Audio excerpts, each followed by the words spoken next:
Okay, so the pin-loaded leg press machine. This is a great machine for training your legs. It trains pretty much all over your legs, your quads, your hamstrings, and your glutes, but we can bias certain areas depending on where we pop our feet on the foot plate, which I'll talk to you about a little bit later in this video.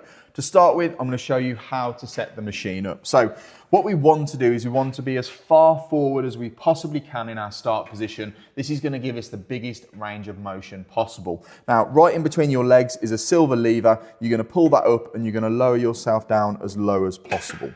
So from here, I'm going to lift my feet up onto the foot plate. Now, a good starting position for most people, if we're trying to train all over the legs fairly equally, is central. So my feet are shoulder width apart and my heels are pretty center on this foot plate. They're not too high, so they're not up here and they're not down there. Okay, so we go in center with the heels, we're going shoulder width apart, just like so. And you'll see that my hips are very low. They're lower down than my knees. This is giving me a very big range of motion. It does mean that getting off to start with, so performing the first rep to get up into position, is a little bit harder, but it does mean that you'll get more out of the exercise. So from here, I'm going to hold the handles and I'm going to push myself off.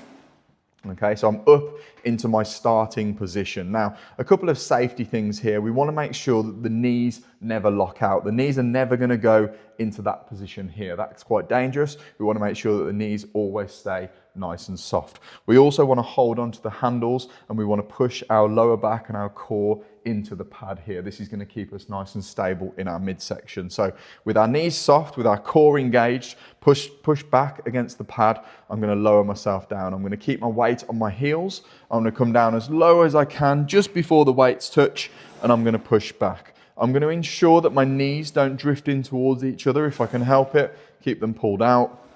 Coming down as low as possible and driving back. You see how my knees are staying soft all the time. I'm not locking out. I'm making sure that I'm pushing from my heels. What we don't want to happen is it's come down and all the weight come onto the toes and the heels come off. That's going to put more pressure on the knees. We don't want that. So heels nice and flat and pushing in. Now, if we wanted to bias the front of the legs a little bit more, so the quads, we would take a lower stance on the plate here. So we'd come down into more of this position. We'd still keep the heels nice and flat. And what that's going to do, it's going to create a bigger bend at the knee, which is going to put more tension on the front of the legs. If you wanted to make it more biased towards your glutes and hamstrings, we would lift the feet up higher onto the plate, and as we come down here, it's putting more bend in at the hips here, which means that these muscles are more involved. Doesn't mean that these are not involved, the front of the legs, it just biases the other side. But if you're not particularly trying to target a specific area on the leg press,